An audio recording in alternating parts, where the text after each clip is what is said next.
नमस्कार, मैं हूं विकास चंद्र। बात करेंगे वक्फ बोर्ड एक्ट, उसमें संभावित बदलाव और बीजेपी की राजनीति पर, क्योंकि वक्फ बोर्ड एक्ट में बदलाव को लेकर राजनीतिक सरगर्मी तेज है।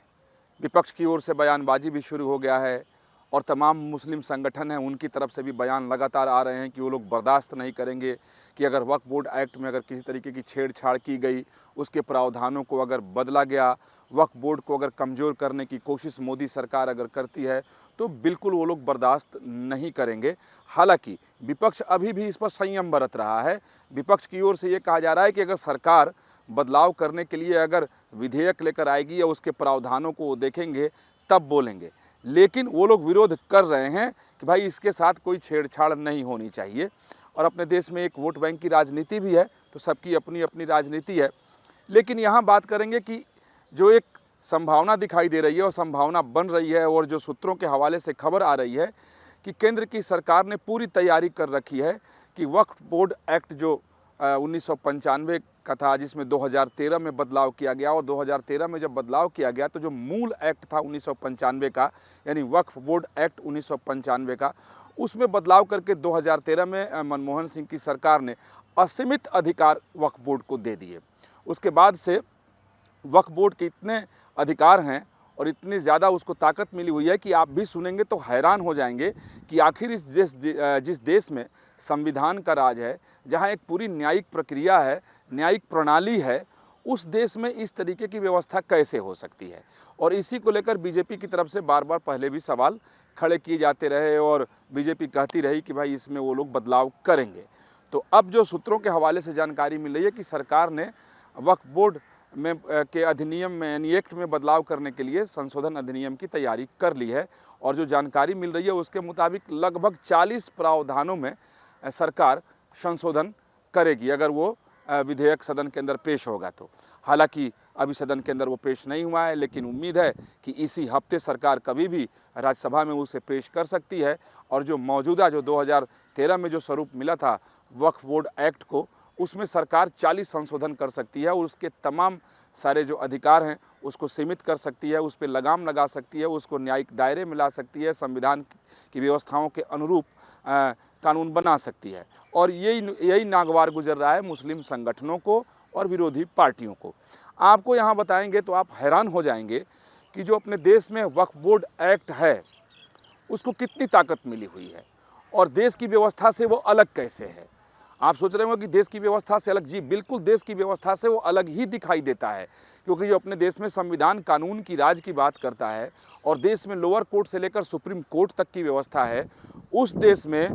इस तरीके का कानून है कि वक्फ बोर्ड के लिए जो कानून बना है, जिसे 2013 में मनमोहन सिंह की सरकार ने और भी मजबूत कर दिया और असीमित अधिकार दे दिए।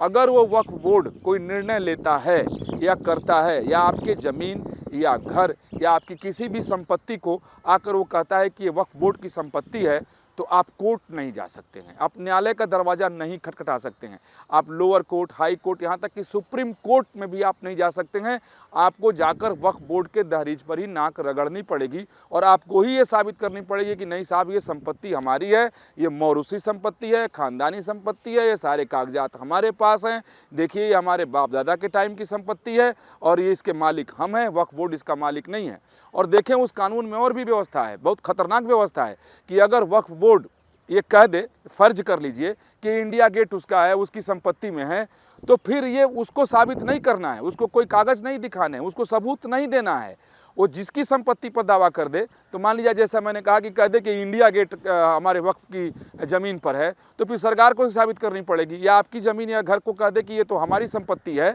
और कह दे कि हमारे रजिस्टर में दर्ज है, तो फिर आपको देनी पड़ेगी। वक्फ बोर्ड को साबित नहीं करना है। और सोच लीजिए कि उसको साबित नहीं करना है, साबित उसको करना है जो ज़मीन का या घर का या मूल संपत्ति का मालिक है। उसके बाद अगर आपके साथ अन्याय होता है, आपकी बात नहीं सुनी जाती, आप जाते हैं ट्रिब्यूनल में, जो वक्फ बोर्ड की अपनी ट्रिब्यूनल है, उसमें भी सभी मुस्लिम सदस्य ही होते हैं। तो अगर कोई गैर मुस्लिम भी जाता है, यही प्रावधान की बात चल रही है, तो वहाँ ट्रिब्यूनल अपने मन मुताबिक जो चाहेगा वो सुनवाई करेगा। आप नाक रगड़ते रह जाइए। अगर उनकी फैसले से आप संतुष्ट नहीं हुए, आपको लगा कि आपको न्याय नहीं मिला, आपकी संपत्ति हड़प ली गई, आप कोर्ट का दरवाज़ा खटखटा लें, तो साहब वो भी संभव नहीं है। तो शायद इन्हीं वजहों से जो अब जानकारी आ रही है कि केंद्र सरकार ने तैयारी की है कि इसी बजट सत्र में एक वो लोग संशोधन विधेयक लेकर के आएंगे और तमाम जो वक्फ बोर्ड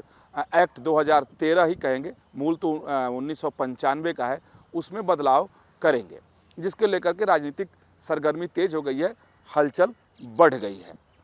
अब यहाँ जानेंगे कि आखिर बीजेपी या केंद्र सरकार इसे अभी लेकर क्यों आ रही है। हालांकि देखें कि आप देखें कि पिछले 10 वर्षों में मोदी सरकार में कई बड़े बड़े फैसले हुए, जिसके बारे में कहा जाता था कि ये कभी हो ही नहीं सकता, ये असंभव है। जैसे आप 370 की बात कर लें, 35A की बात कर लें, तो कहा जाता था कि ये तो असंभव है, हो नहीं सकता, लेकिन हो गया। उसी तरीके से यह वक्फ बोर्ड एक्ट है, इसके बारे में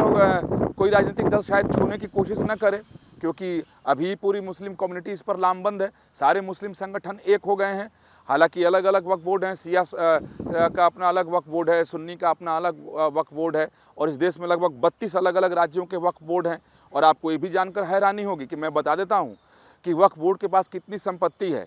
इस देश में तीसरे नंबर पर संपत्ति वक्फ बोर्ड के पास है, सेना के पास है, रेल के पास है, और तीसरे नंबर पर वक्फ बोर्ड के पास है। और 8,70,000 संपत्ति वक्फ बोर्ड के पास है। अगर टोटल उसकी एराजी जोड़ दी जाए, यानी रकबा निकाल दिया जाए, अगर एकड़ में बात कर ली जाए, तो 9,40,000 एकड़ भूमि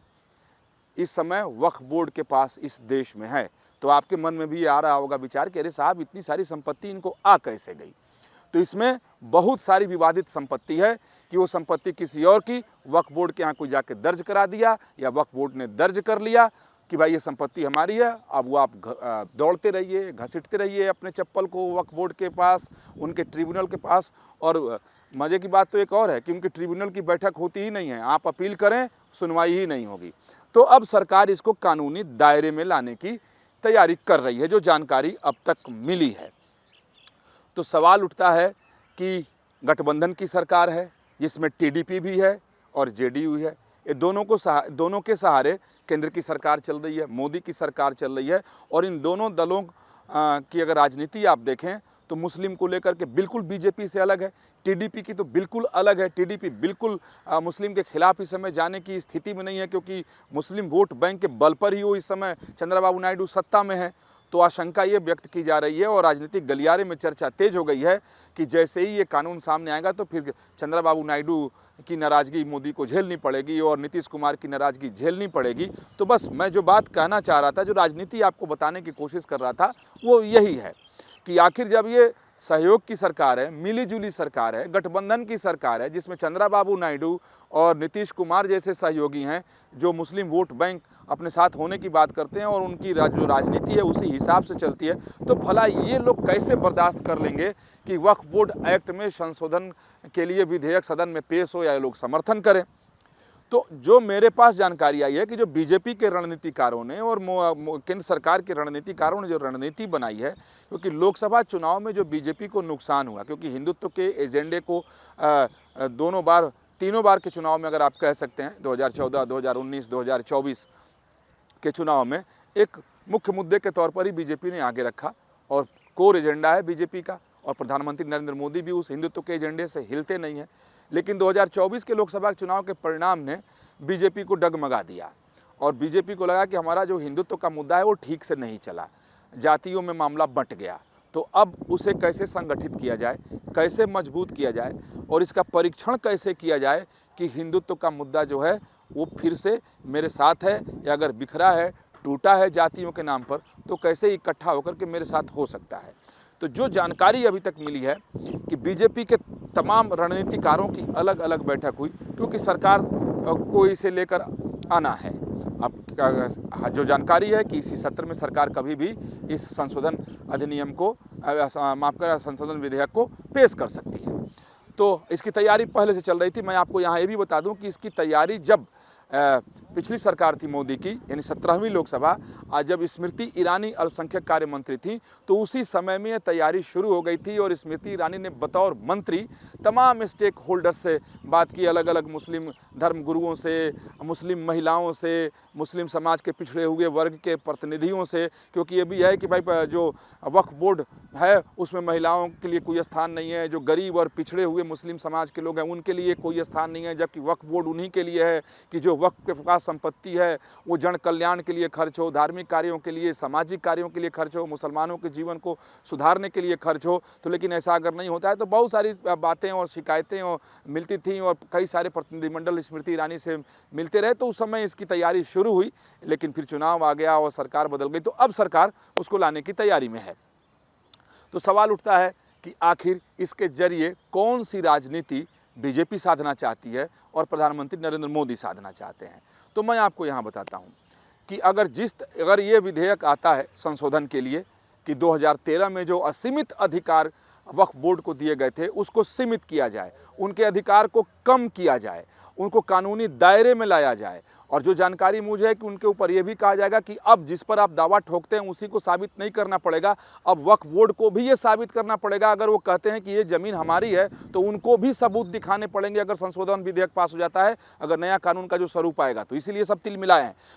पूरे मुस्लिम संगठन तिल मिला गया है, जितने अलग अलग संगठन हैं और जो उन संगठनों की जो राजनीति करने वाले दल हैं वो लोग भी तिल मिलाए हुए हैं कि ये कौन सी व्यवस्था होने जा रही है, क्योंकि उनकी राजनीति हिल जाएगी इससे। तो अब बीजेपी इसे टेस्ट करना चाहती है कि अगर इस पर जितने सहयोगी दल हैं अगर एक साथ हो करके इस वक्फ बोर्ड एक्ट जो 1995 है, जिसमें 2013 में सुधार करके और उसे विस्तारित किया गया था, असीमित अधिकार उसको दिए गए थे, अगर उसमें बदलाव होता है तो ये मान लिया जाएगा कि मोदी का सिक्का अभी भी चल रहा है और मोदी का रौला एकदम कायम है और बरकरार है। अगर इस मुद्दे पर चंद्राबाबू नायडू और नीतीश कुमार अलग चले जाते हैं, यानी भाग जाते हैं, गठबंधन से बाहर हो जाते हैं, सरकार से अपना समर्थन वापस ले लेते हैं, तो फिर एक विक्टिम की छवि बन जाएगी और हिंदुत्व के मुद्दे पर बीजेपी अपनी खोई हुई जो स्थिति है उसको दोबारा प्राप्त कर लेगी, यानी एक मजबूत हिंदुत्व के अपने एजेंडे को बीजेपी साबित कर देगी। यानी इस एक काम से बीजेपी दोनों तरफ की स्थिति को भांप लेना चाहती है कि आखिर उसके सहयोगी दल कितनी मजबूती के साथ उसके खड़े हैं। अगर नहीं खड़े हैं, ये दो सहयोगी अगर चले जाते हैं, तो फिर बीजेपी के रणनीतिकारों का मानना है कि उनके हाथ में फिर भी लड्डू रहेगा कि अगर इसकी वजह से सरकार गिर जाती है या सरकार को संकट पैदा हो जाता है तो हिंदुत्व के नाम पर एक बार फिर वो मजबूत हो जाएगी। जो लोग जातिवाद के नाम पर साथ छोड़कर चले गए थे वो एकत्रित हो जाएंगे, इकट्ठा हो जाएंगे और बीजेपी फिर से ताकतवर हो जाएगी। तो हालांकि अभी ये तैयारी सरकार की चल रही है, अब जब भी पेश हो जाए, अगर जब वो पेश हो जाएगा संशोधन के लिए तो मैं फिर आपको बताऊंगा कि उसके कौन कौन से ऐसे प्रावधान हैं जिसमें बदलाव होंगे, और बदलाव होगा तो फिर वक्फ बोर्ड एक्ट का स्वरूप कैसा होगा और उसके क्या लाभ मिलेंगे। क्योंकि अभी तक तो वक्फ बोर्ड जो है वो अनियंत्रित तरीके से, मेरे हिसाब से व्यक्तिगत तौर पर मैं समझता हूँ कि वो काम कर रहा है, क्योंकि उसको कानून के जरिए ही असीमित अधिकार मिले हुए हैं। 2013 में मनमोहन सिंह की सरकार ने असीमित अधिकार दिए हुए हैं,